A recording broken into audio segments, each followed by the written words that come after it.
നമസ്കാരം. ഉച്ചവാർത്തയിലേക്ക് സ്വാഗതം. ചികിത്സാ മേഖലയിലെ പിഴവുകൾ സിസ്റ്റത്തിന്റെ ഭാഗമെന്ന് ഡോക്ടർമാരുടെ സംഘടന ആരോപിക്കുമ്പോഴും അങ്ങനെയല്ലാത്ത ഒരു റിപ്പോർട്ട് തന്നെയാണ് തിരുവനന്തപുരം നെടുമങ്ങാട് നിന്ന് ജില്ലാ ആശുപത്രിയിൽ നിന്ന് വരുന്നത്. നവജാത ശിശു മരിച്ച സംഭവത്തിൽ ഡോക്ടറുടെ ഭാഗത്ത് ഗുരുതര വീഴ്ചയെന്ന കണ്ടെത്തലാണ് ഉണ്ടായിരിക്കുന്നത്. വിശദമായ റിപ്പോർട്ടിലേക്ക് കടക്കാം. ആദ്യം തലക്കെട്ടുകൾ. തിരുവനന്തപുരം നെടുമങ്ങാട് പ്രസവത്തിനിടെ നവജാത ശിശു മരിച്ച സംഭവത്തിൽ ഡോക്ടർക്ക് ഗുരുതര വീഴ്ചയെന്ന റിപ്പോർട്ട്. സിസേറിയൻ ചെയ്യുന്നതിൽ കാലതാമസം ഉണ്ടായി എന്ന് കണ്ടെത്തൽ. ഡോക്ടർ ബിന്ദു സുന്ദറിനെ സസ്പെൻഡ് ചെയ്തതിൽ പ്രതിഷേധിച്ച് മറ്റന്നാൾ തിരുവനന്തപുരം ജില്ലയിലെ മുഴുവൻ സർക്കാർ ആശുപത്രികളിലും OP ബഹിഷ്കരിക്കാൻ KGMOയെ വണ്ടാനം മെഡിക്കൽ കോളേജിലെ ചികിത്സാ പിഴവിൽ ശസ്ത്രക്രിയ നടത്തിയ ഡോക്ടർ J. ഷാഹിദയെയും പ്രതി ചേർക്കും. വണ്ടാനത്തേത് ഒറ്റപ്പെട്ട സംഭവമെന്ന് CPM സംസ്ഥാന സെക്രട്ടറി MV ഗോവിന്ദൻ.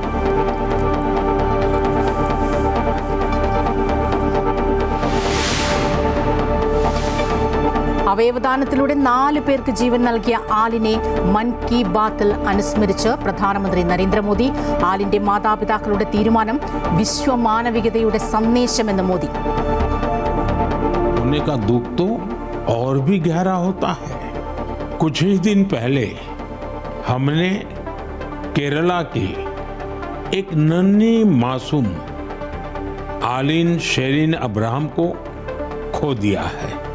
महज 10 महीनों में वो इस दुनिया से. കേരള കുംഭമേള സനാതന ധർമ്മത്തിന്റെ സാക്ഷാത്കാരമെന്നും പ്രധാനമന്ത്രി.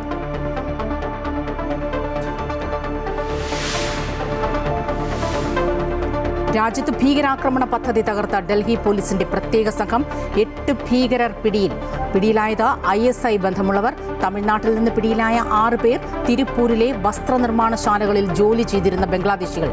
2 പേർ പിടിയിലായത് പശ്ചിമ ബംഗാളിൽ നിന്ന്.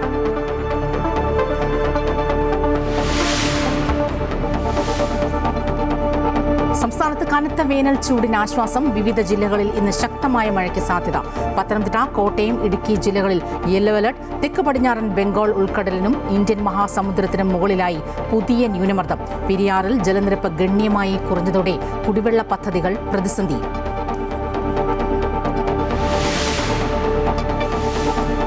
T20 ലോകകപ്പ് സൂപ്പർ 8-ൽ ഇന്ന് ഇന്ത്യ ദക്ഷിണാഫ്രിക്ക പോരാട്ടം. സഞ്ജുവിന് ഇന്നും അവസരം ലഭിച്ചേക്കില്ല. ISLൽ കേരള ബ്ലാസ്റ്റേഴ്സ് മുംബൈ FC പോരാട്ടം ഇന്ന് കൊച്ചിയിൽ. മത്സരം വൈകിട്ട് 7:30 മുതൽ. പ്രസവത്തിനിടെ നവജാത ശിശു മരിച്ച സംഭവത്തിൽ നെടുമങ്ങാട് ജില്ലാ ആശുപത്രിയിലെ ഡോക്ടർ ബിന്ദു സുന്ദറിന് ഗുരുതര വീഴ്ച പറ്റിയെന്ന് അന്വേഷണ റിപ്പോർട്ട്. സിസേറിയൻ ചെയ്യുന്നതിൽ കാലതാമസമുണ്ടായി എന്നാണ് കണ്ടെത്തൽ.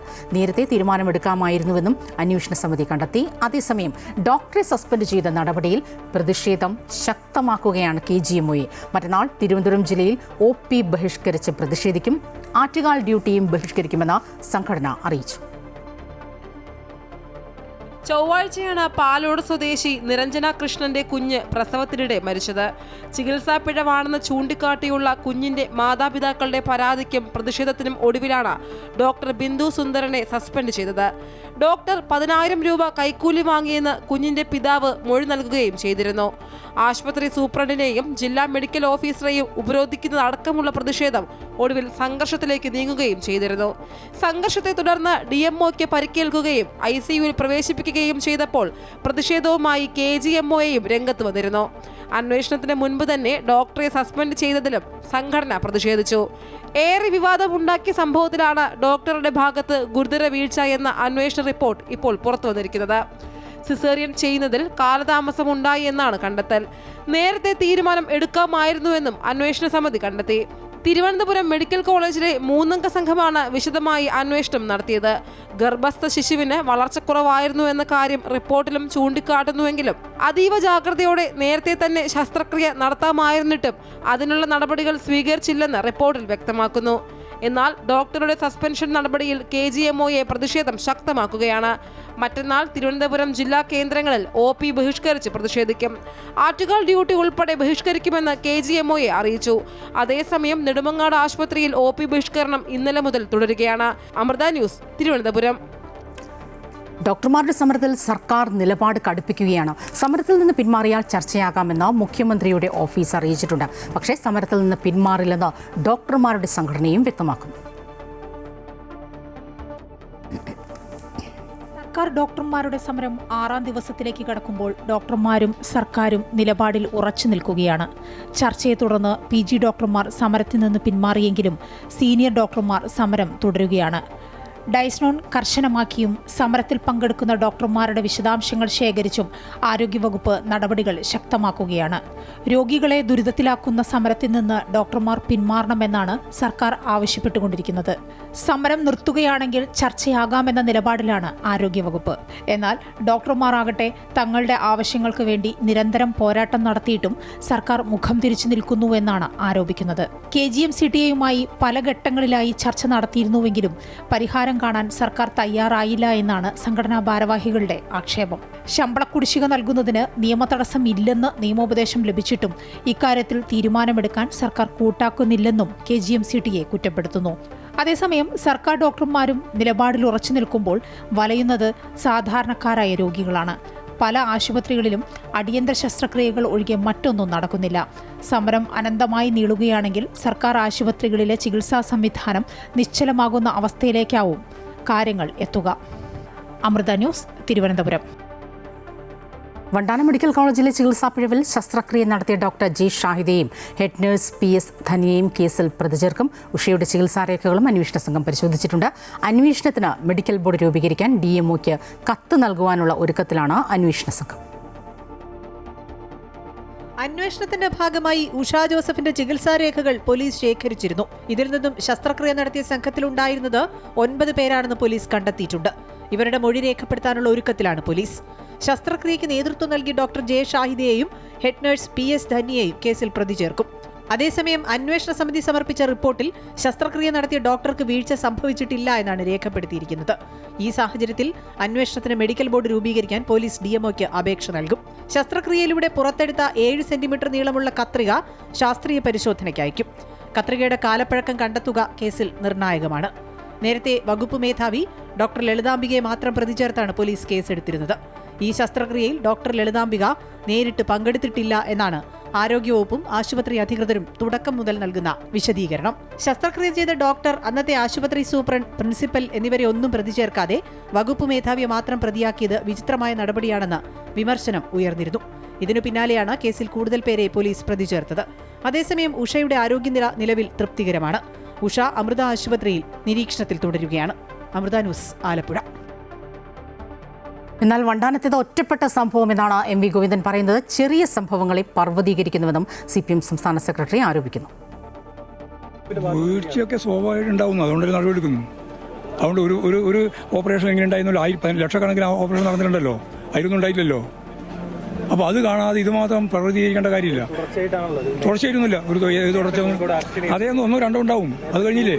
പിന്നെ തുടർച്ചയായിട്ട് ലക്ഷക്കണക്കിന് ഓപ്പറേഷൻ നടന്ന ഒരു സംസ്ഥാനമല്ലേ കേരളം. അത് 2 ചൂണ്ടിക്കാണിച്ചു ഇതോടുകൂടി എല്ലാ ഓപ്പറേഷനും തെറ്റാണെന്ന് പറയാൻ പറ്റുമോ? ഗവൺമെൻറ്റിനെതിരായിട്ടുള്ളൊരു വാർത്ത സൃഷ്ടിക്കുക, അത് രാവിലെ മുതൽ വൈകുന്നേരം വരെ നോക്കി എഴുതുന്ന കിട്ടുന്ന വാർത്ത ഉണ്ടാക്കി കൊടുക്കുക എന്നുള്ള പദ്ധതിയാണ് നടത്തിക്കൊണ്ടിരിക്കുന്നത്. അതിലൊന്നുമില്ല, വീഴ്ച അഡ്രസ് ചെയ്യുന്നുണ്ടല്ലോ, അതുകൊണ്ട് സസ്പെൻഡ് ചെയ്തത്, അതുകൊണ്ടല്ലേ നിലപാട് സ്വീകരിച്ചത്. കണ്ടിന്യൂസ് വരുന്നില്ല, അതാ ഞാൻ പറഞ്ഞത്, കണ്ടിന്യൂസ് ആയിട്ട് വരുന്നില്ല. ഇത് 5 കൊല്ലം മുമ്പുള്ളൊരു സംഭവമാണ്. മറ്റേതും അതേപോലെ തന്നെയാണ്. 2 സംഭവം ഇങ്ങനെ പറഞ്ഞത്. നിങ്ങൾ പിന്നെ കണ്ടിന്യൂസ് പറയുന്നത് എന്താ? അല്ല, ഞാൻ പറയുന്നതല്ല, ഞാൻ ചോദിക്കുന്നതല്ല. നിങ്ങൾ ചോദിക്കുന്ന ചോദ്യത്തിന് ഇത് കണ്ടിന്യൂസ് ആയിട്ട് വരുന്ന പറഞ്ഞാൽ ഇന്നലെ ഉണ്ടായി, ഇന്നുണ്ടായി, മിനിഞ്ഞാന്നുണ്ടായി, അങ്ങനെയാണ്. അതേസമയം ആരോഗ്യവകുപ്പ് മന്ത്രി വീണ ജോർജിന് പിന്തുണയുമായി മന്ത്രി സജി ചെറിയാൻ രംഗത്തെത്തി. ഇത്രയും വേട്ടയാടപ്പെടുന്ന മറ്റൊരു മന്ത്രിയില്ല, സ്ത്രീയാണെന്ന സാമാന്യ പരിഗണന പോലും നൽകുന്നില്ല. വേട്ടയാടലുകളെ പാർട്ടി പ്രതിരോധിക്കുമെന്നും വെറുതെ ചൊറിഞ്ഞുകൊണ്ടുവരരുതെന്നും സജി ചെറിയാൻ മുന്നറിയിപ്പ് നൽകുകയാണ്.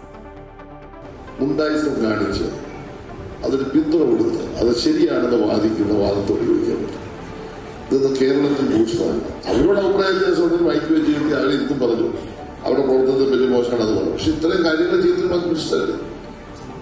ഈ കാര്യത്തിൽ അവർക്കൊരു മത്മം ഇതിൽ ഓരോ സ്ഥലങ്ങളിൽ ഒരുപാട് ഇൻസിഡൻസ് ഉണ്ടാവും. ഇപ്പൊ ഞാൻ കൈകാര്യം ചെയ്ത ഫിഷറീസ് വകുപ്പ് എത്ര പേരെ കേരളത്തിൽ ബോട്ടോടത്തിൽ വരുന്നു. അപ്പൊ ഞാൻ രാവിലെ എഴുന്നേറ്റ് എന്റെ നേതൃത്വം വരും. എത്ര പേരാണ് വള്ളത്തിൽ സ്വാഭാവികം. നമ്മൾ അതുകൊണ്ട് സഹായം ചെയ്യും, നടപടി സ്വീകരിക്കും, നമ്മുടെ ഭാഗത്ത് വിഷയിക്കൊണ്ട് കർശനമായിട്ട് ഇടപെടും. ഓരോ മന്ത്രിമാരും അങ്ങനെയല്ല കൈകാര്യം ചെയ്തു. നമ്മൾ നാട്ടിൽ നടക്കുന്ന എല്ലാ കാര്യങ്ങൾക്കും അവയവദാനത്തിലൂടെ 4 പേർക്ക് ജീവൻ നൽകിയ ആലിനെ മൻ കി ബാത്തിൽ അനുസ്മരിച്ച് പ്രധാനമന്ത്രി നരേന്ദ്രമോദി. ആലിന്റെ മാതാപിതാക്കളെടുത്ത തീരുമാനം വിശ്വമാനവികതയുടെ സന്ദേശമെന്ന് പ്രധാനമന്ത്രി പറഞ്ഞു. തിരുനാവായയിൽ നടന്ന കുംഭമേളയും പ്രധാനമന്ത്രി മൻ കി ബാത്തിൽ പ്രകീർത്തിച്ചു. അവയവദാനത്തിലൂടെ 4 പേർക്ക് ജീവൻ നൽകിയ ആലിൻ ഏറെക്കാലം ജീവിച്ചിരിക്കേണ്ട കുഞ്ഞായിരുന്നുവെന്നും നിരവധി സ്വപ്നങ്ങൾ ബാക്കിവെച്ചാണ് ആലിൻ പോയതെന്നും പ്രധാനമന്ത്രി മൻ കി ബാത്തിൽ പരാമർശിച്ചു. കുഞ്ഞിനെ നഷ്ടപ്പെടുന്നത് രക്ഷിതാക്കൾക്ക് തീരാവേദനയാണ്. ആ വേദനയ്ക്കിടയിലും കുഞ്ഞിന്റെ അവയവങ്ങൾ ദാനം ചെയ്യാനുള്ള രക്ഷിതാക്കളുടെ വലിയ തീരുമാനത്തെയും മോദി പ്രകീർത്തിച്ചു.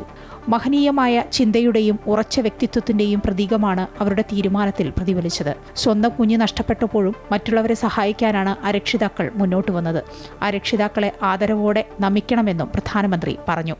അവയവദാനത്തിൽ ഇന്ത്യ മുന്നിലാണെന്നും മോദി ചൂണ്ടിക്കാട്ടി. അവയവദാനം മഹത്കൃത്യമാണ്. അവയവദാനത്തെ എന്നും പ്രോത്സാഹിപ്പിക്കുമെന്നും മോദി കൂട്ടിച്ചേർത്തു.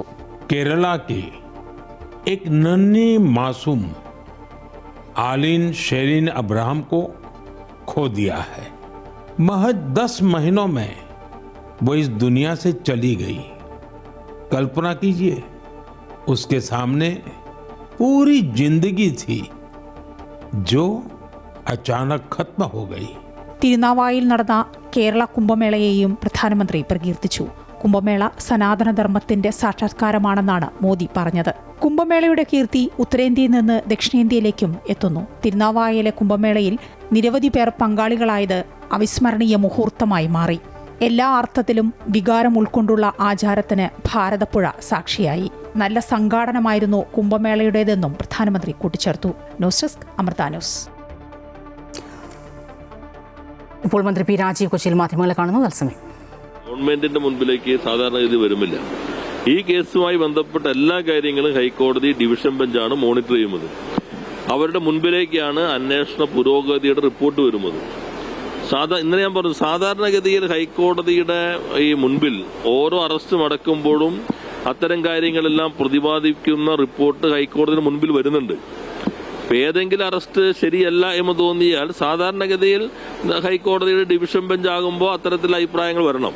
ഞങ്ങളെ സംബന്ധിച്ച് തന്ത്രി മാത്രമല്ല, ഈ കേസിൽ പ്രതികളായിട്ടുള്ള ആരെങ്കിലും കുറ്റവാളിയാണെന്നോ ആരെങ്കിലും കുറ്റവാളി അല്ലെന്നോ ഇവന് പുറത്ത് ആരെങ്കിലുമൊക്കെ കുറ്റവാളികളാണെന്നോ ഞങ്ങൾക്ക് അത് സംബന്ധിച്ച് യാതൊരു തരത്തിലുള്ള അഭിപ്രായമില്ല. ഇത് നിഷ്പക്ഷമായ അന്വേഷണം ഹൈക്കോടതിയുടെ ഡിവിഷൻ ബെഞ്ചിന്റെ മേൽനോട്ടത്തിൽ നടക്കുന്നതിൽ ഗവൺമെന്റ് പൂർണ്ണമായിട്ടും വിശ്വാസം അർപ്പിക്കുന്നു. സാധാരണഗതിയിൽ ഹൈക്കോടതി ഡിവിഷൻ ബെഞ്ച് ഏറ്റവും ശരിയായ ദിശയിലാണ് അന്വേഷണം എന്ന് പറഞ്ഞു കഴിഞ്ഞാൽ ഒരു കീഴ്ക്കോടതി നേരെ ജാമ്യാപേക്ഷയുടെ പരിധിക്ക് പുറത്തേക്ക് പോയിട്ട് ഒരു കേസിന്റെ അവസാന വിധി പോലെ പരാമർശങ്ങൾ നടത്തുക എന്നുള്ളത് പതിവുള്ളതല്ല. സുപ്രീം കോടതിക്കാണ്. ഇവിടെ വിജിലൻസ് കോടതി സുപ്രീം കോടതിയുടെ രീതിയിലേക്ക് മാറിയോ എന്നൊരു സംശയം ഇത് വായിക്കുമ്പോൾ സാധാരണ നിയമത്തെക്കുറിച്ച് പ്രാഥമിക ധാരണയുള്ള ആളുകൾക്ക് തോന്നിയെന്ന് വരാം. അതേപോലെ തന്നെ നേരത്തെ ഞങ്ങൾ പറഞ്ഞിരുന്നു, ജാമ്യം പരിശോധിക്കുമ്പോൾ സിംഗിൾ ബെഞ്ച് അദ്ദേഹത്തിന്റെ മുൻപിൽ വരുന്ന ആ പ്രതിയുടെ ജാമ്യം സംബന്ധിച്ചും കേസിന്റെ പൊതുവായ കാര്യങ്ങൾ അദ്ദേഹത്തിന്റെ മുൻപിലേക്ക് വരുമായിരിക്കും. എന്നാൽ ഞങ്ങൾ നോക്കുമ്പോൾ ഒരു ഡിവിഷൻ ബെഞ്ച് മേൽനോട്ടം വഹിക്കുന്നു. ആ ഡിവിഷൻ ബെഞ്ചാണ് ഇത് സംബന്ധിച്ച് അഭിപ്രായം പറയേണ്ടത്. ഇനി ഈ SIT അവരുടെ അന്വേഷണം ശരിയായ ദിശയിലല്ല, അല്ല ഇന്ന ആളുകൾ മാറണോ, ഇതെല്ലാം ഹൈക്കോടതി ഡിവിഷൻ ബെഞ്ചിന് തീരുമാനിക്കാം. അവരാണ് ഓരോരുത്തരുടെ നിയമനങ്ങൾ അംഗീകരിച്ചിട്ടുള്ളത്. അവരുടെ ഡയറക്ഷനിലേക്കാണ് പോകുന്നത്. അതുകൊണ്ട് ഇന്നയാൾ കുറ്റക്കാരനാണെന്നോ ഇന്നയാൾ കുറ്റക്കാരനല്ലെന്നോ അത് സംബന്ധിച്ച് ഗവൺമെന്റ് ഒരു അഭിപ്രായവും പറയേണ്ട ആവശ്യം ഇതുവരെ വന്നിട്ടില്ല.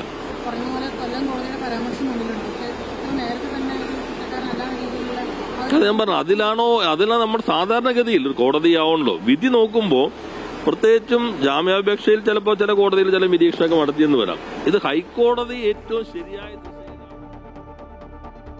രാജ്യത്ത് ഭീകരാക്രമണ പദ്ധതി തകർത്ത് ഡൽഹി പോലീസ്. തമിഴ്നാട്ടിലും പശ്ചിമ ബംഗാളിലുമായി നടത്തിയ രഹസ്യ നീക്കത്തിൽ ISI ബന്ധമുള്ള 8 ഭീകരർ അറസ്റ്റിലായി. തമിഴ്നാട്ടിലെ തിരുപ്പൂർ വസ്ത്രനിർമ്മാണശാലകളിലെ തൊഴിലാളികളെന്ന വ്യാജേന ഒളിച്ചു താമസിക്കുകയായിരുന്നു 6 പേർ. ഡൽഹി ഉൾപ്പെടെയുള്ള സ്ഥലങ്ങളിൽ ഭീകരാക്രമണ സാധ്യതയെന്ന രഹസ്യാന്വേഷണ ഏജൻസി റിപ്പോർട്ടിന് പിന്നാലെയാണ് രാജ്യത്തെങ്ങും നിരീക്ഷണം ശക്തമാക്കിയത്. ഡൽഹി മെട്രോ സ്റ്റേഷൻ മേഖലയിൽ പ്രത്യക്ഷപ്പെട്ട പോസ്റ്ററുകൾ കേന്ദ്രീകരിച്ച് നടത്തിയ അന്വേഷണമാണ് രാജ്യത്തെ ഞെട്ടിച്ച ഭീകര ശൃംഖലയെ സംബന്ധിച്ച വിവരങ്ങൾ പുറത്തുകൊണ്ടുവന്നത്. കശ്മീരിനെ പരാമർശിച്ചുകൊണ്ടായിരുന്നു പോസ്റ്ററുകൾ. തുടർന്ന് ഡൽഹി പോലീസിന്റെ സ്പെഷ്യൽ സെൽ നടത്തിയ തിരച്ചിലിലാണ് ഭീകരർ അറസ്റ്റിലായത്. 6 പേർ തമിഴ്നാട്ടിൽ നിന്നും 2 പേർ ബംഗാളിൽ നിന്നുമാണ് പിടിയിലായത്. തമിഴ്നാട്ടിലെ തിരുപ്പൂർ ജില്ലയിലെ വസ്ത്രനിർമ്മാണശാലകളിൽ സാധാരണ തൊഴിലാളികളെന്ന വ്യാജേന ഒളിച്ചു താമസിക്കുകയായിരുന്നു 6 പേർ. ഇവരിൽ പലരും ബംഗ്ലാദേശിൽ നിന്നുള്ള നുഴഞ്ഞുകയറ്റക്കാരാണെന്ന് പോലീസ് കണ്ടെത്തി. വ്യാജ ആധാർ കാർഡുകൾ നിർമ്മിച്ച ഇവർ തമിഴ്നാട്ടിൽ സുരക്ഷിത താവളമൊരുക്കിയെന്നും പോലീസ് കണ്ടെത്തിയിട്ടുണ്ട്. അറസ്റ്റിലായവരിൽ നിന്ന് 16 സിം കാർഡുകളും 8 മൊബൈൽ ഫോണുകളും പിടിച്ചെടുത്തു. വിദേശ ഹാൻഡ്ലർമാരുടെ നിർദ്ദേശപ്രകാരം രാജ്യത്തെ പ്രധാന നഗരങ്ങളിൽ സ്ഫോടനം നടത്താനായിരുന്നു ഇവരുടെ പദ്ധതിയെന്ന് അന്വേഷണ സംഘം സംശയിക്കുന്നു. നുഴഞ്ഞുകയറ്റക്കാർക്ക് വ്യാജരേഖകൾ ചമയ്ക്കാൻ പ്രാദേശിക തലത്തിൽ ആരുടെയെങ്കിലും സഹായം ലഭിച്ചിട്ടുണ്ടോ എന്നും അന്വേഷിക്കുന്നുണ്ട്. News desk Amrita news. Delhi Kerala ഹൗസിന് ബോംബ് ഭീഷണി. ഡൽഹി പോലീസ് പരിശോധന ആരംഭിച്ചു. ഭീഷണിയുടെ ഉറവിടം വ്യക്തമല്ല. ഇമെയിൽ വഴിയാണ് ഭീഷണി സന്ദേശം എത്തിയത്. തൊണ്ടി മുതൽ നശിപ്പിച്ചുവെന്ന കേസിൽ ഹൈക്കോടതിയിൽ അപ്പീൽ നൽകിയ മുൻമന്ത്രി ആന്റണി രാജു ശിക്ഷ മരവിപ്പിക്കണമെന്നാണ് ആവശ്യം. സെഷൻസ് കോടതി വിധിക്കെതിരെയാണ് അപ്പീൽ. ആന്റണി രാജു നൽകിയ തെളിവുകൾ വിചാരണ കോടതിയും സെഷൻസ് കോടതിയും പരിഗണിച്ചില്ല എന്നാണ് വാദം. വസ്തുതകൾ പരിഗണിക്കാതെയാണ് സെഷൻസ് കോടതിയുടെ നടപടിയെന്നും അപ്പീലിൽ ചൂണ്ടിക്കാട്ടുന്നു. ശിക്ഷാവിധി മരവിപ്പിക്കണമെന്ന ആവശ്യം തള്ളിയ സെഷൻസ് കോടതി വിധി നിയമപരമായി നിലനിൽക്കുന്നതല്ല എന്നും അപ്പീലിൽ ചൂണ്ടിക്കാട്ടുന്നു. ശിക്ഷാവിധിക്ക് സ്റ്റേ ഇല്ലെങ്കിൽ ആന്റണി രാജുവിന് തിരഞ്ഞെടുപ്പിൽ മത്സരിക്കാനാകില്ല. സംസ്ഥാനത്ത് വിവിധ ജില്ലകളിൽ നിന്നും ശക്തമായ മഴയ്ക്ക് സാധ്യത. പത്തനംതിട്ട, കോട്ടയം, ഇടുക്കി ജില്ലകളിൽ ഇന്ന് യെല്ലോ അലർട്ടാണ്. മറ്റ് ജില്ലകളിൽ നേരിയ മഴയ്ക്കും സാധ്യതയുണ്ട്. തെക്ക് പടിഞ്ഞാറൻ ബംഗാൾ ഉൾക്കടലിനും ഇന്ത്യൻ മഹാസമുദ്രത്തിനും മുകളിലായി പുതിയ ന്യൂനമർദ്ദം രൂപപ്പെട്ടു. ഇന്നലെ വിവിധ തെക്കൻ ജില്ലകളിൽ ശക്തമായ മഴ പെയ്തത് കനത്ത വേനൽ ചൂടിന് ആശ്വാസമായിട്ടുണ്ട്. ബുധനാഴ്ച വരെ മഴ പെയ്യുമെന്നാണ് കാലാവസ്ഥാ നിരീക്ഷണ കേന്ദ്രത്തിന്റെ മുന്നറിയിപ്പ്. ഇടിമിന്നലോട് കൂടിയ മഴയ്ക്കും മണിക്കൂറിൽ 30 മുതൽ 40 കിലോമീറ്റർ വരെ വേഗതയിൽ ശക്തമായ കാറ്റിനും സാധ്യതയുണ്ട്. കേരള, ലക്ഷദ്വീപ് തീരങ്ങളിൽ ഇന്നും മത്സ്യബന്ധനത്തിന് വിലക്ക് ഏർപ്പെടുത്തിയിട്ടുണ്ട്. വേനൽ കനത്തതോടെ പെരിയാറിൽ ജലനിരപ്പ് ഗണ്യമായി കുറഞ്ഞു. ഇതോടെ പെരിയാറിനെ ആശ്രയിച്ച് പ്രവർത്തിക്കുന്ന നിരവധി കുടിവെള്ള പദ്ധതികളും പ്രതിസന്ധിയിലാണ്. വേനൽ മഴ ലഭിച്ചില്ലെങ്കിൽ കുടിവെള്ളക്ഷാമം രൂക്ഷമാകുമെന്നാണ് ആശങ്ക. എനിക്ക് പിന്നിൽ കാണുന്നത് പാറക്കെട്ടല്ല, 1 മാസം മുമ്പ് വരെ സമൃദ്ധമായി ഒഴുകിയിരുന്ന പെരിയാറാണ്. വരാൻ പോകുന്ന വേനലിന്റെ കാഠിന്യം വ്യക്തമാക്കുന്നതാണ് പെരിയാറിന്റെ ഇപ്പോഴത്തെ അവസ്ഥ. ഇടുക്കിയുടെ പ്രധാന ജലസ്രോതസ്സാണ് പെരിയാർ. കൃഷിക്കും കുടിവെള്ളത്തിനുമെല്ലാം ആശ്രയിക്കുന്നത് പെരിയാറിനെ. മുൻപ് ഏത് കനത്ത വേനലിലും നദി വറ്റി വരളുമായിരുന്നില്ല. എന്നാൽ ഇന്ന് അവസ്ഥ മാറി. വേനലിന്റെ തുടക്കത്തിൽ തന്നെ നീരൊഴുക്ക് നിലച്ചു. ചില കുഴികളിൽ മാത്രമാണ് വെള്ളം അവശേഷിക്കുന്നത്. ഇടുക്കി, കോട്ടയം ജില്ലകളിലായി പെരിയാറിനെ ആശ്രയിച്ച് പ്രവർത്തിക്കുന്നത് 50ഓളം കുടിവെള്ള പദ്ധതികൾ. ഇവയെല്ലാം പ്രതിസന്ധിയിലാണ്. ഇപ്പോൾ വേനൽ തുടങ്ങിയിട്ടേ ഉള്ളൂ. ഇപ്പോൾ ഫെബ്രുവരി ആയി, മാർച്ച്, ഏപ്രിൽ, മെയ് മാസം വരെ എന്ന് പറയുന്നത് അതിരൂക്ഷമായ വേനലാണ്. ഈ സമയത്ത് നമ്മുടെ ഈ പെരിയാറിൻ്റെ തീരത്ത് തന്നെ ഒട്ടനവധിയായ കുടിവെള്ള സ്രോതസ്സുകളുണ്ട്. അത് മുഴുവൻ വറ്റി വരണ്ട് അതിനെ മാത്രം ആശ്രയിക്കുന്ന അവസ്ഥയാണ്. ഞങ്ങളുടെ വീടിന് സമീപം തന്നെ ദിനം പ്രതി 100 കണക്കിന് വാഹനങ്ങളാണ് വന്ന് വെള്ളം സംഭരിച്ചുകൊണ്ട് ഇപ്പോൾ തന്നെ പോകാൻ തുടങ്ങിയിരിക്കുന്നത്. ഈ വെള്ളവും ഈ പെരിയാറിലെ ജലം ഒഴുക്കുകൂടെ നിന്നു കഴിഞ്ഞാൽ അതും നിശ്ചലമാകുന്ന ഒരവസ്ഥയുണ്ട്. പതിവ് തെറ്റിയുള്ള വേനൽ ചൂടാണ് പെരിയാർ ശോഷിക്കാൻ പ്രധാന കാരണം. അതിരുവിട്ട ജലചൂഷണവും മലിനീകരണവും തീരങ്ങളുടെ കയ്യേറ്റവുമെല്ലാം തിരിച്ചടിയായി. മുൻപ് ഏത് വേനലിലും സമൃദ്ധമായി ഒഴുകിയിരുന്ന പെരിയാർ ഇന്ന് ഓർമ്മകളിൽ മാത്രം. പാറക്കെട്ടുകൾക്കിടയിലൂടെ ഊർന്നിറങ്ങുന്ന ഉറവച്ചാലുകളാണ് പെരിയാറിനെ പേരിനെങ്കിലും നിലനിർത്തുന്നത്. MC Boban, Amrita news, Idukki. ശബരിമല സ്വർണ്ണക്കൊള്ളയിൽ തന്ത്രിയെ വിമർശിച്ച CPM സംസ്ഥാന സെക്രട്ടറി MV ഗോവിന്ദൻ. തന്ത്രിയൊക്കെ പെരുങ്കള്ളന്മാരുടെ പട്ടികയിൽപ്പെടുന്ന ആളാണ്. പോറ്റിയെ കയറ്റിയത് KC വേണുഗോപാൽ ആണപ്പ എന്നായപ്പോൾ ചർച്ചയുമില്ല, ഒരു ചുക്കുമില്ലെന്നും ഗോവിന്ദൻ വിമർശിച്ചു. ശബരിമല സ്വർണ്ണക്കൊള്ളയിൽ തന്ത്രി കണ്ഠരര് രാജീവരെ മനഃപൂർവ്വം കൊടുക്കുകയായിരുന്നുവെന്നാണ് രമേശ് ചെന്നിത്തല പ്രതികരിച്ചത്. 41 ദിവസം ജയിലിൽ കിടത്തിയത് സംശയാസ്പദമാണെന്നും അദ്ദേഹം പറഞ്ഞു. SIT പ്രവർത്തിച്ചത് മുഖ്യമന്ത്രിയുടെ ഓഫീസിന്റെ നിർദ്ദേശപ്രകാരമാണെന്നും തന്ത്രിയെ മനഃപൂർവ്വം കൊടുക്കുകയായിരുന്നുവെന്നും ചെന്നിത്തല ആരോപിച്ചു. ആലപ്പുഴ തൃക്കുന്നപ്പുഴ വലിയ കുളങ്ങര ക്ഷേത്രോത്സവത്തിനിടെ ഗുണ്ടാ സംഘങ്ങൾ തമ്മിൽ ഏറ്റുമുട്ടി. തോക്ക് ചൂണ്ടി ഭീഷണി മുഴക്കിയായിരുന്നു ഗുണ്ടാ സംഘങ്ങളുടെ ക്ഷേത്ര പരിസരത്തെ അതിക്രമം. ഇന്ന് പുലർച്ചെയുണ്ടായ സംഘർഷത്തിൽ 10ഓളം പേർക്ക് പരിക്കേറ്റു. പല്ലന പുളിക്കീഴ് പ്രദേശത്തെ ഗുണ്ടാ സംഘങ്ങളാണ് ഇന്ന് പുലർച്ചെ 2:30 വലിയ കുളങ്ങര ക്ഷേത്ര ഉത്സവത്തിനിടയിൽ പരസ്പരം ഏറ്റുമുട്ടിയത്. തോക്ക് ചൂണ്ടി ഭീഷണിപ്പെടുത്തിയതിനെ തുടർന്ന് ഉണ്ടായ തർക്കമാണ് വലിയ തോതിലുള്ള ആക്രമണത്തിൽ കലാശിച്ചത്. തൃക്കുന്നപ്പുഴ സ്വദേശിയായ വിഷ്ണു എന്നയാളാണ് എതിർ സംഘത്തിന് നേരെ തോക്ക് ചൂണ്ടി ഭീഷണി മുഴക്കിയത്. ഇതോടെ പ്രകോപിതരായ രണ്ടാമത്തെ സംഘം പട്ടിക ഉപയോഗിച്ച് വിഷ്ണുവിനെ തലക്കഴിച്ചു വീഴ്ത്തി. തുടർന്ന് ഇരു വിഭാഗങ്ങളും തമ്മിൽ തെരുവിൽ കൂട്ടത്തല്ലുണ്ടാവുകയായിരുന്നു. അക്രമത്തിൽ പരിക്കേറ്റവരിൽ 2 പേരുടെ നില അതീവ ഗുരുതരമാണ്. സംഭവ സ്ഥലത്തെത്തിയ പോലീസ് സംഘത്തിന്റെ കൈവശമുണ്ടായിരുന്ന റിവോൾവർ പിടിച്ചെടുത്തു. മുൻപും ഇവർ സമാനമായ രീതിയിൽ സംഘർഷങ്ങൾ ഉണ്ടാക്കാറുണ്ട് എന്നും BJP പ്രവർത്തകർ ഉൾപ്പെടുന്ന ഇരു സംഘങ്ങളെയും നേതൃത്വം ഇടപെട്ട് സമവായത്തിലെത്തിക്കുകയുമാണ് ചെയ്യുന്നത് എന്നും പോലീസ് പറയുന്നു. സംഘർഷത്തിൽ 10ഓളം പേർക്ക് പരിക്കേറ്റിട്ടുണ്ട്. ഇവർ പരുമലയിലെ സ്വകാര്യ ആശുപത്രിയിൽ ചികിത്സ തേടി. പ്രതികൾക്കായി പോലീസ് അന്വേഷണം ഊർജിതമാക്കിയിട്ടുണ്ട്. അമൃത ന്യൂസ്, ആലപ്പുഴ. മലയോര ഹൈവേയുടെ ഭാഗമായ കുട്ടിക്കാനം കട്ടപ്പന പാതയുടെ പൂർത്തീകരണത്തിന്റെ ഭാഗമായി നടത്തിയ ഹിൽ ഹൈവേ റൺ സമാപിച്ചു. കിഫ്ബിയുടെ നേതൃത്വത്തിൽ ബോളിവുഡ് താരവും ദീർഘദൂര ഓട്ടക്കാരനുമായ മിലിന്ദ് സോമന്റെ നേതൃത്വത്തിലായിരുന്നു ഹിൽ ഹൈവേ റൺ. 235 കോടി ചെലവഴിച്ചാണ് കുട്ടിക്കാനം മുതൽ കട്ടപ്പന വരെ 40 കിലോമീറ്റർ റോഡ് പുനർനിർമ്മിച്ചത്. കുട്ടിക്കാനം മരിയൻ കോളേജ് ഗ്രൗണ്ടിൽ മന്ത്രി റോഷി അഗസ്റ്റിൻ കൂട്ടയോട്ടം ഫ്ളാഗ് ഓഫ് ചെയ്തു. കുട്ടിക്കാനം മുതൽ ചപ്പാത്ത് വരെയുള്ള 20 കിലോമീറ്റർ ദൂരമാണ് മിലിന്ദ് സോമൻ ഓടിയത്. ഓട്ടം ചപ്പാത്തിൽ സമാപിച്ചു. മനോഹരമായ ഹൈവേ ആണെന്നും ഓട്ടം നന്നായി ആസ്വദിച്ചു എന്നും മിലിന്ദ് സോമൻ പറഞ്ഞു. I have been coming to Kerala for many years, more than 40 years. I have been coming to Kerala also for swimming competitions, for running, for many different activities. The people of Kerala are very special. The food of Kerala is very special, and I see that there is a lot of awareness about fitness and health in Kerala, but I think that we need to spread more awareness. വനിതാ bike റൈഡർമാർ, roller skating, cycling താരങ്ങൾ, bullet റൈഡർമാർ എന്നിവർ റണ്ണിൽ പങ്കെടുത്തു. ഇടുക്കി, പീരുമേട് നിയോജക മണ്ഡലങ്ങളെ ബന്ധിപ്പിക്കുന്ന highway അന്തർ സംസ്ഥാന ഗതാഗതത്തിനും വിനോദസഞ്ചാര കേന്ദ്രങ്ങളുടെ വികസനത്തിനും ഏറെ പ്രയോജനപ്പെടും. കിഫ്ബിയുടെ ധനസഹായത്തോടുകൂടി കേരളത്തിലെമ്പാടും നടക്കുന്ന വികസന പ്രവർത്തനങ്ങൾ അതിൻ്റെ ഒരു നേർക്കാഴ്ചയാണ്. മലയോര ഹൈവേയിലൂടെ വരുമ്പോൾ കാസർഗോഡ് മുതൽ തിരുവനന്തപുരം വരെ ഏകദേശം 1332 കിലോമീറ്റർ ദൈർഘ്യം വരുന്ന മലയോര ഹൈവേയുടെ ഒരു പ്രധാനപ്പെട്ട പോർഷനായി കുട്ടിക്കാനം കട്ടപ്പന വരെയുള്ള ഭാഗം. പദ്ധതിയുടെ ഉദ്ഘാടനം മന്ത്രി PA മുഹമ്മദ് റിയാസ് ഓൺലൈനായി നിർവഹിച്ചു. മന്ത്രി റോഷി അഗസ്റ്റിൻ അധ്യക്ഷനായി. അമൃത ന്യൂസ്, ഇടുക്കി. ഇന്ത്യയിലെ ഏറ്റവും വേഗതയേറിയ മെട്രോ ഉത്തർപ്രദേശിലെ മീററ്റിൽ പ്രധാനമന്ത്രി രാജ്യത്തിന് സമർപ്പിച്ചു. 120 കിലോമീറ്ററാണ് മെട്രോയുടെ വേഗത. മീററ്റ് സൗത്തിനും മോദിപുരത്തിനും ഇടയിലുള്ള 21 കിലോമീറ്റർ കോറിഡോറിൽ 12 സ്റ്റേഷനുകളാണ് മെട്രോയ്ക്ക് ഉള്ളത്.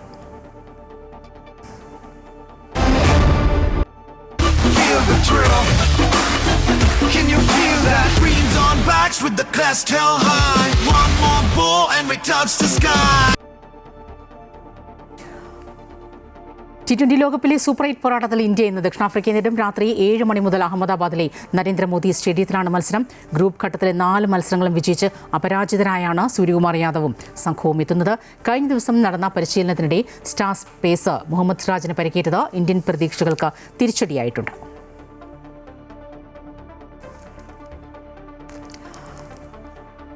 ഇന്ത്യൻ സൂപ്പർ ലീഗ് ഫുട്ബോളിൽ കേരള ബ്ലാസ്റ്റേഴ്സിന്റെ ഹോം മത്സരം ഇന്ന് കൊച്ചിയിൽ നടക്കും. വൈകിട്ട് 7 മണി മുതലാണ് ബ്ലാസ്റ്റേഴ്സ് മുംബൈ FC പോരാട്ടം. ഉദ്ഘാടന മത്സരത്തിൽ കൊൽക്കത്തയിൽ മോഹൻ ബഗാൻ സൂപ്പർ ജെയിൻസിനോട് ബ്ലാസ്റ്റേഴ്സ് 2 ഗോളിന് തോറ്റിരുന്നു. സ്വന്തം തട്ടകത്തിൽ പ്രതീക്ഷയോടെയാണ് ബ്ലാസ്റ്റേഴ്സ് ഇറങ്ങുന്നത്. മുംബൈ സിറ്റി ആദ്യ കളിയിൽ ചെന്നൈയിൻ FCയെ 1 ഗോളിന് കീഴടക്കിയിരുന്നു.